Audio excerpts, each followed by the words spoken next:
Ó Mãe Santíssima, intercedei por nós para que possamos bem compreender os ensinamentos de vosso Divino Filho, nosso Senhor e Salvador Jesus Cristo, e as explicações dos pais da Igreja. Ó Virgem Imaculada, ofereço-vos este trabalho e peço que abençoais aqueles que o ouvirem, e que seja para a maior honra e glória de Deus. Amém.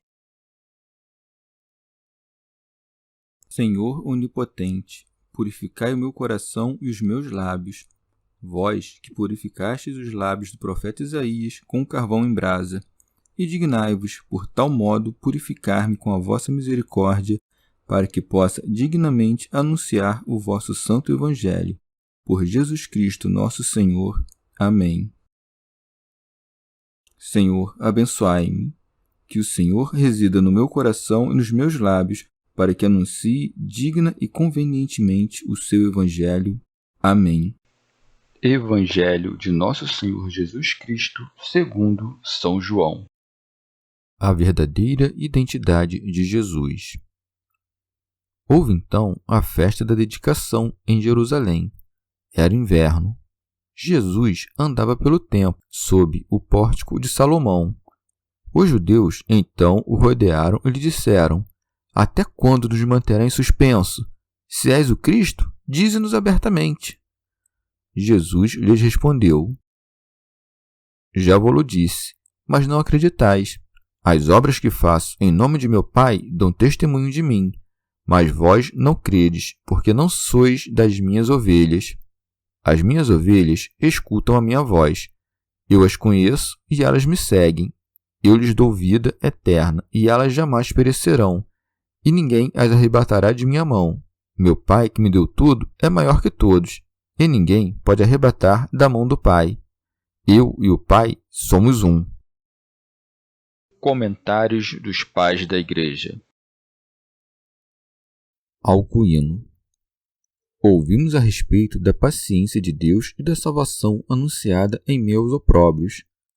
Eles, porém, preferiram obstinadamente tentá-lo a obedecer-lhe. Prossegue. Houve então a festa da dedicação em Jerusalém. Santo Agostinho. A Eikaínia era a festa da dedicação do grego. Em grego, com efeito, kainós significa novo. Sempre que algo novo era dedicado, falava-se em Eikaínia. São João Crisóstomo. Esta palavra significa o dia da dedicação do templo, ou a volta dos judeus do cativeiro na Babilônia. Teofilacto Diócrida. Os judeus celebravam essa festa com todo o esplendor, como que restaurando a beleza própria da cidade após tão longo cativeiro. Alcuíno. Ou, essa dedicação era feita em memória da dedicação feita por Judas Macabeu. Com efeito, a primeira dedicação foi feita por Salomão durante o outono, a segunda por Zorobabel, e pelo sacerdote Jesus durante a primavera, e esta no inverno, pois o evangelista acrescentou: era inverno. São Beda. Com efeito, sob Judas Macabeu foi instituído que essa dedicação seria renovada solenemente todos os anos. Teofilacto Diócrida. O evangelista diz que era inverno para mostrar que era próximo o tempo da paixão, pois na primavera seguinte o Senhor padeceu. Por essa razão, achava-se em Jerusalém. São Gregório. Ou diz que era inverno para indicar a frieza maliciosa que havia nos corações dos judeus. São João Crisóstomo. Cristo assistia a essa solenidade com muito zelo. Além disso, ia a miúde à Judéia, porque a sua paixão estava próxima. Por isso segue, Jesus andava pelo templo, sob o pórtico de Salomão. Alcuíno. Chama-se Pórtico de Salomão o lugar onde aquele rei costumava orar. Por isso recebeu o seu nome. Os pórticos normalmente recebem o seu nome do templo. Se o Filho de Deus quis passear em um templo em que se ofereciam as carnes de animais, quanto mais não se alegrará ao visitar a nossa casa de oração, onde a sua carne e o seu sangue são consagrados. Teofilacto Diócrida. Empenha-te tu também, enquanto dura o inverno, isto é, a vida presente, açoitada pelas tempestades da iniquidade, a celebrar a dedicação do teu templo, renovando-te sempre a ti mesmo e dispondo o teu coração a subir a Deus. Então Jesus estará próximo de ti, no pórtico de Salomão, e te trará paz sob o seu próprio manto. Na vida futura, ninguém mais poderá celebrar as solenidades da renovação. Santo Agostinho. Como os judeus haviam esfriado e ardiam em desejo de causar dano, não se aproximavam para honrá-lo, mas para persegui-lo. Os judeus então o rodearam e lhe disseram: Até quando nos manterás em suspenso? Se és o Cristo, dize-nos abertamente. Não desejavam conhecer a verdade, mas preparavam o terreno para caluniá-lo. São João Crisóstomo. Não podendo encontrar nenhuma falta em suas obras, buscavam apanhá-lo por suas palavras. Vede a sua perversidade. Quando ele os instruiu com palavras, dizem-lhe: Que milagre nos mostres! Quando ele se manifesta com obras, dizem-lhe: Se és Cristo, diz-no claramente, estando sempre em contínua contradição. As palavras que lhe dirigiam estavam cheias de ódio, dize-nos abertamente. E, no entanto, ele dizia tudo em público, achando-se sempre presente nas solenidades e jamais falava nada em segredo. Com essas palavras, tentam adulá-lo, dizendo depois: Até quando nos manterás em suspenso? Alcuino. Acusavam aquele que viera salvar as suas almas de manter seus espíritos em um estado de incerteza e suspensão. Santo Agostinho. Procuravam ouvir do Senhor estas palavras: Eu sou o Cristo. Talvez soubessem algo a respeito do Cristo, enquanto homem, mas não compreendiam a sua divindade anunciada pelos profetas. Por isso, se ele dissesse: Eu sou o Cristo, da descendência de Davi, poderiam caluniá-lo, acusando-o de arrogar para si o poder régio. Alcuino. Pensavam em entregá-lo assim ao governador para que o punisse, como usurpador da autoridade imperial. Por isso, o Senhor temperou de tal modo a sua resposta que calou os seus caluniadores e ensinou aos fiéis que ele é o Cristo e revela os mistérios da sua divindade aos que o interrogam sobre a sua humanidade. Por isso segue. Jesus lhes respondeu: Já vou-lo disse, mas não acreditais. As obras que faço em nome de meu Pai dão testemunho de mim. São João Crisóstomo. Como os judeus fingiam estar dispostos a se deixar persuadir por palavras, o Senhor arguiu-os por sua malícia, como dizendo: Se não credes nas obras, como crereis nas palavras? E mostra a razão porque não creem, acrescentando: Mas vós não credes porque não sois das minhas ovelhas. Santo Agostinho. Disse-lhes isso porque vi que eram predestinados à morte eterna, não para a vida eterna, adquirida com o preço de seu sangue. É próprio das ovelhas, com efeito, crer no pastor e segui-lo. Teofilacto, Diócrida. Depois, porém, de dizer: Não sois das minhas ovelhas, exorta-os para que se tornem suas ovelhas, dizendo: As minhas ovelhas escutam a minha voz. Alcuino. Isto é, obedecem aos meus preceitos em espírito. Eu as conheço, isto é, elejo-as, e elas me seguem, percorrendo aqui o caminho da mansidão e da humildade, e depois entrando na alegria da vida eterna. Por isso segue: Eu lhes dou vida eterna.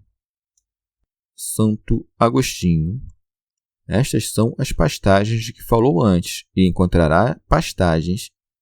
A vida eterna é chamada boa pastagem, onde a erva nunca seca, sempre verdejante. Vós, porém, buscais caluniar-me por causa disso, porque vossos pensamentos estão todos na vida presente. Prossegue.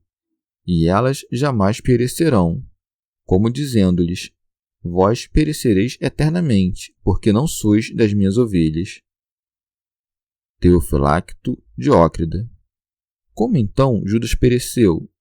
Pereceu porque não perseverou até o fim. Cristo diz isso acerca dos que perseveram. Toda ovelha que se separa do rebanho, deixando de seguir o pastor, expõe-se imediatamente ao perigo. Santo Agostinho. Acrescenta a razão por que não perecerão, e ninguém as arrebatará de minha mão. Fala das ovelhas, das quais é dito: O Senhor conhece os que são seus. Nem o lobo arrebata, nem o ladrão rouba, nem o salteador mata. Aquele que os conhece e se entregou por eles está seguro de que não perderá nenhum. Santo Hilário de Poitiers. Estas palavras exprimem a consciência do seu poder, para que se compreenda que, embora tendo a natureza de Deus, nasce de Deus, acrescenta: meu Pai, que me deu tudo, é maior que todos. Não oculta ter nascido do Pai. O que recebeu do Pai, com efeito, recebeu nascendo, não depois. Santo Agostinho. O Filho nascido do Pai, desde a eternidade, Deus de Deus, não se tornou igual ao Pai, crescendo e se desenvolvendo, mas nascendo, como dizendo, isto é, pois o que me deu meu Pai, que é maior que todas as coisas, que eu seja o seu Verbo, o seu Filho unigênito, o esplendor da sua luz. Por isso, ninguém arrebata as ovelhas da minha mão, pois tampouco as arrebata da mão de meu Pai. Por isso segue, e ninguém pode arrebatar da mão do Pai. Se entendemos que a mão é o poder, um e mesmo é o poder do Pai e do Filho, porque uma e mesma é a divindade. Se, porém, entendemos que a mão é o Filho, a mão do Pai é o próprio Filho. Isso não é dito como se Deus Pai possuísse corpo e membros, mas porque por ele foram feitas todas as coisas. Com efeito, os homens costumam chamar mãos os homens pelas quais faz o que querem. Por vezes, a própria obra do homem é chamada mão, porque foi feita pela mão.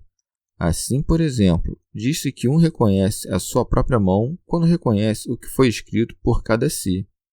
Nesta passagem, devemos entender por mão o poder do Pai e do Filho, para que não aconteça de, por entendermos que a mão do Pai é o Filho, o pensamento carnal comece a postular um filho do Filho.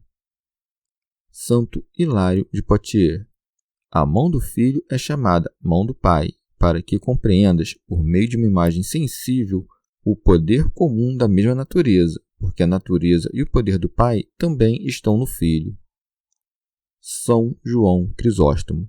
Depois, para que não penses que ele é fraco e que é somente pelo poder do Pai que as ovelhas estão seguras, acrescenta: eu e o Pai somos um. Santo Agostinho.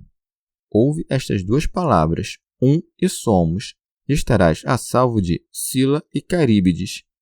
A palavra um, salva-te de Ário. A palavra somos, salva-te de Sabélio. Um, logo, não diversos. Somos, logo, Pai e Filho. Somos um, como dizendo, o que ele é, também eu sou, segundo a essência, não segundo a relação. Santo Hilário de Poitiers. Como os hereges não podem negar essas coisas, buscam corrompê-las com as mentiras de sua impiedade. Tentam, com efeito, reduzir essa unidade a uma unanimidade, de modo que haja entre o Pai e o Filho somente uma unidade de vontade, não de natureza. Isto é, o Pai e o Filho seriam um, não porque são, mas porque querem o mesmo. Entretanto, o Pai e o Filho são um pela geração da natureza, pois, quando Deus gera a partir de si, não há nenhuma degeneração. São um enquanto aqueles que não podem ser arrebatados da mão do Filho não podem, igualmente, ser arrebatados da mão do Pai, porque o Pai age nele e com ele, pois ele está no Pai e o Pai está nele. Não se trata de criação, mas de geração. Não é uma unidade de vontade, mas de poder. Não fala aqui de unanimidade, mas da natureza. Não negamos, portanto, que haja unanimidade entre o Pai e o Filho. Os hereges, com efeito, costumam mentir, dizendo que afirmamos haver discórdia entre o Pai e o Filho, porque negamos que essa unidade seja a da mera concórdia. O Pai e o Filho são um em natureza, honra e virtude, e a mesma natureza não pode querer coisas diversas. Chegamos ao fim de mais um dia de comentários da Catena Áurea. Muito obrigado por ficarem até aqui, que Nossa Senhora derrame suas graças sobre nós e até amanhã.